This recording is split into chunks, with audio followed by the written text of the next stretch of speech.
Famous 5. Chapter 5. A visit to the island. The children's aunt arranged a picnic for them the next day, and they all went off to a little cove, not far off, where they could bathe and paddle to their heart's content. They had a wonderful day. But secretly Julian, Dick, and Anne wished they could have visited George's island. They would rather have done that than anything. George didn't want to go for the picnic, not because she disliked picnics, but because she couldn't take her dog. Her mother went with the children, and George had to pass a whole day without her beloved Timothy. Bad luck, said Julian, who guessed what she was brooding about. I can't think why you don't tell your mother about old Tim. I'm sure she wouldn't mind you letting someone else keep him for you. I know my mother wouldn't mind. I'm not going to tell anybody but you, said George. I get into awful trouble at home always. I dare say it's my fault, but I get a bit tired of it.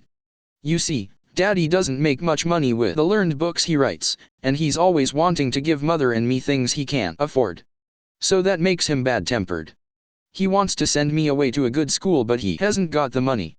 I'm glad. I don't want to go away to school. I like being here. I couldn't bear to part with Timothy. You'd like boarding school, said Anne. We all go. It's fun. No, it isn't, said George obstinately. It must be awful to be one of a crowd, and to have other girls all laughing and yelling round you. I should hate it. No, you wouldn't, said Anne. All that is great fun. It would be good for you, George, I should think. If you start telling me what is good for me, I shall hate you, said George, suddenly looking very fierce. Mother and Father are always saying that things are good for me, and they are always the things I don't like. All right, said Julian, beginning to laugh. My goodness, how you do go up in smoke. Honestly, I believe anyone could light a cigarette from the sparks that fly from your eyes. That made George laugh, though she didn't want to. It was really impossible to sulk with good-tempered Julian. They went off to bathe in the sea for the 5th time that day. Soon they were all splashing about happily, and George found time to help Anne to swim. The little girl hadn't got the right stroke, and George felt really proud when she had taught her. Oh, thanks, said Anne, struggling along. I'll never be as good as you, but I'd like to be as good as the boys. As they were going home, George spoke to Julian. Could you say that you want to go and buy a stamp or something, she said. Then I could go with you, and just have a peep at old Tim. He'll be wondering why I haven't taken him out today. Right, said Julian. I don't want stamps, but I could do with an ice. Dick and Anne can go home with your mother and carry the things. I'll just go and tell Aunt Fanny. He ran up to his aunt. Do you mind if I go and buy some ice creams? He asked. We haven't had one today. I won't be long. Can George go with me? I don't expect she will want to, said his aunt. But you can ask her. George, come with me, yelled Julian, setting off to the little village at a great pace. George gave a sudden grin and ran after him. She soon caught him up and smiled gratefully at him. Thanks, she said. You go and get the ice creams, and I'll have a look at Tim. They parted. Julian bought 4 ice creams, and turned to go home. He waited about for George, who came running up after a few minutes. Her face was glowing. He's all right, she said.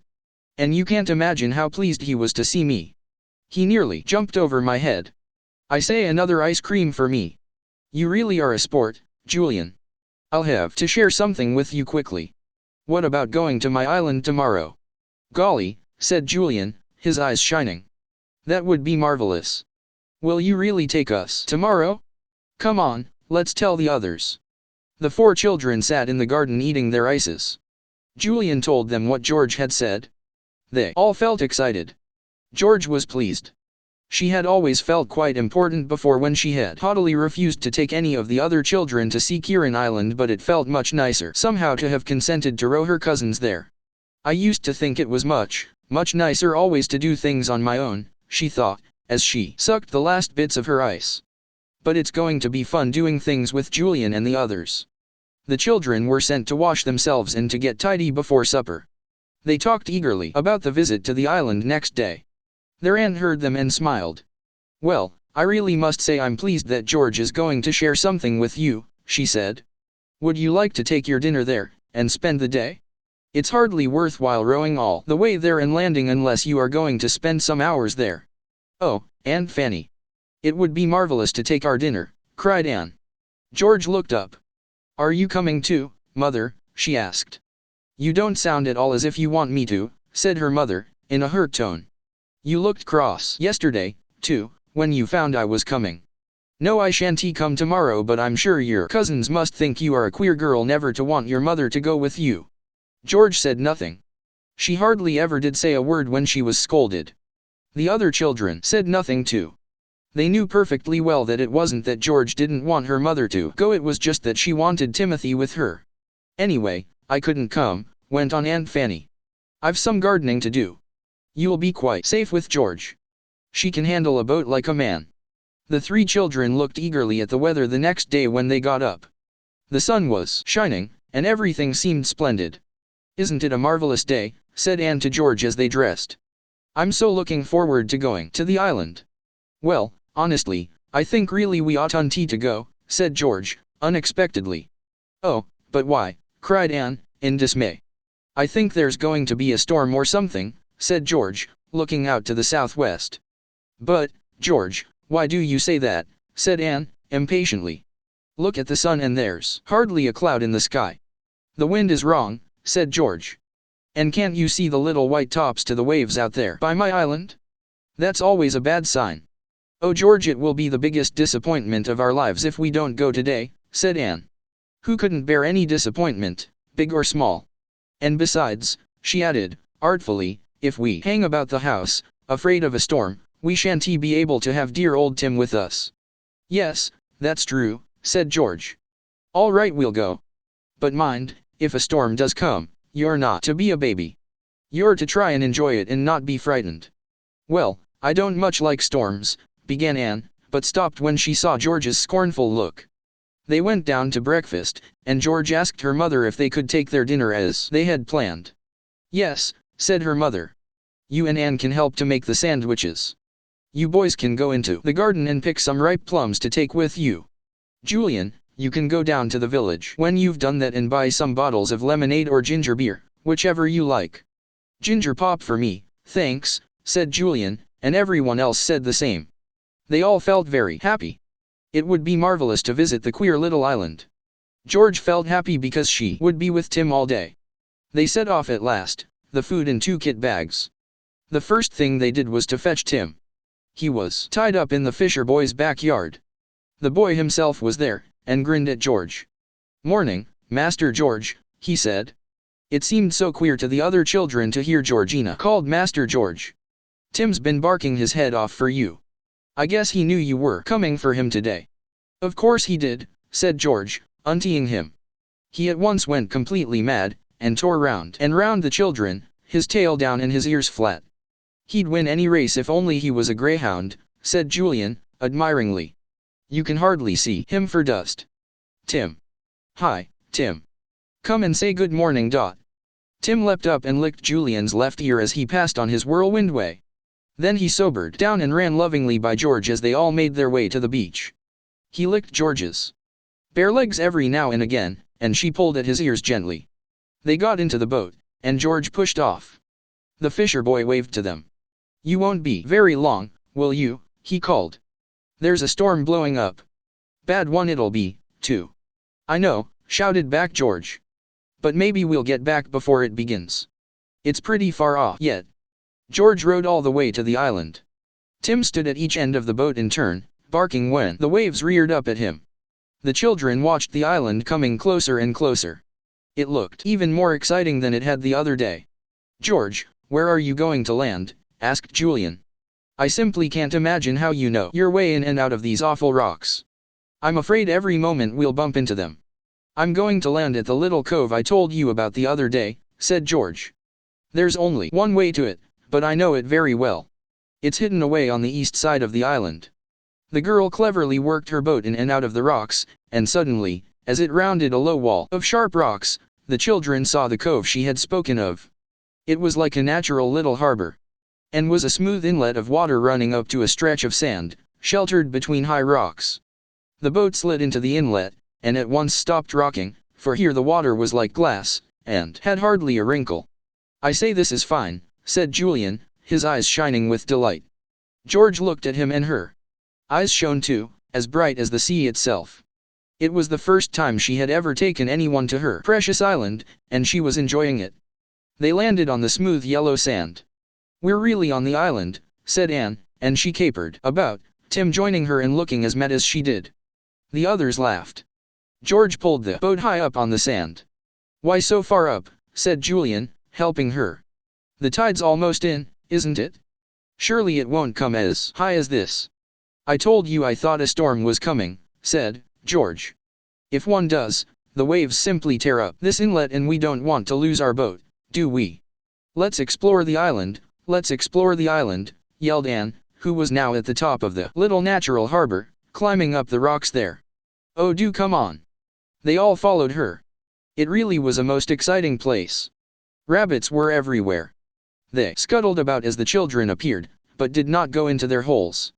"Aren't they awfully tame?" said Julian, in surprise. "Well, nobody ever comes here but me," said George, "and I don't frighten them." Tim, if you go after the rabbits, I'll spank you." Tim turned big sorrowful eyes onto George. He and George agreed about every single thing except rabbits. To Tim, rabbits were made for one thing: to chase. He never could understand why George wouldn't let him do this.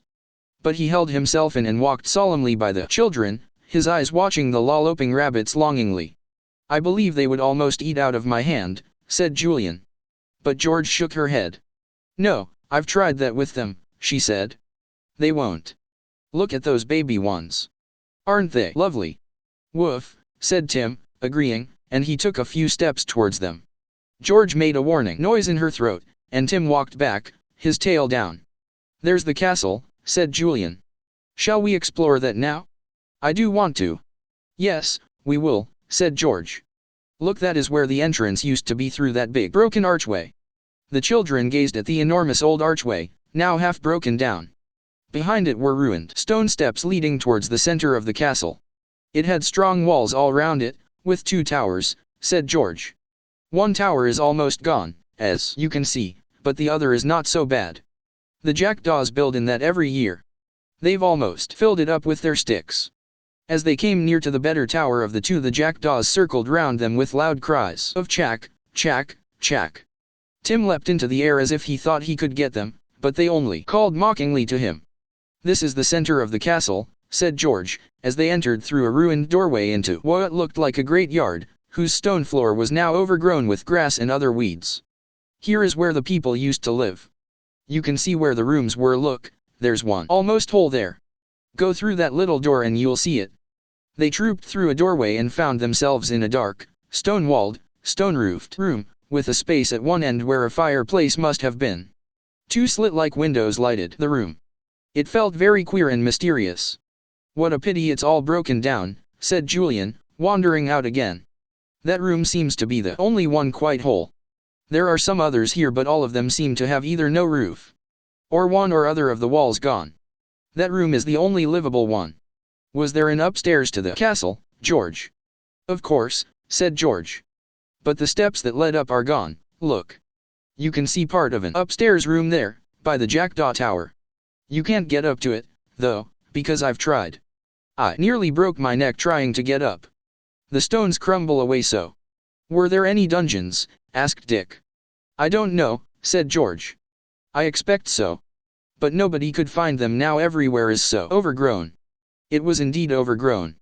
Big blackberry bushes grew here and there, and a few gorse bushes forced their way into gaps and corners. The coarse green grass sprang everywhere, and pink thrift grew its cushions in holes and crannies. "Well, I think it's a perfectly lovely place," said Anne. "Perfectly and absolutely lovely."